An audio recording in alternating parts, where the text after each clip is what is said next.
हे welcome back. आज की video में हम देखेंगे कैसे हम ट्रिम कमांड को यूज़ करेंगे अपने ऑटोकैड में। पर उसके लिए आपको इंस्टॉल करना पड़ेगा अपना YQR प्लगइन। तो जब भी हमें कोई भी टाइल बना रहे हैं या कोई भी ऐसी शेप बना रहे हैं जिसमें हमारे पास ये इंटरसेट आ जाता है, तो हमें क्या करना पड़ता है, ट्रिम के साथ एक एक लाइन को ट्रिम करना होता है जो हमें ऐसा रिजल्ट चाहिए होता है। तो इसमें हमारा क्या जाता है, बहुत टाइम जाता है।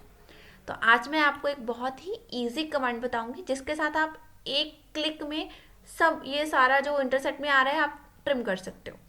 उसके लिए हमारे पास शॉर्टकट की है TX, एंटर। फर्स्ट क्लिक करेंगे, ड्रैग करेंगे और सेकंड क्लिक करेंगे। आप देखोगे विद इन लाइक सेकेंड्स आप लोगों का ट्रिम हो जाएगा। पर इसकी कंडीशन ये है, आपको अपने प्लगइन को इंस्टॉल करना पड़ेगा ऑटोकैड में, तभी आपके ये वाली कमांड वर्क कर सकती है। अदरवाइज वो आपको नॉर्मल लैपटॉप में या फिर नॉर्मल ऑटोकैड में वर्क नहीं करेगी।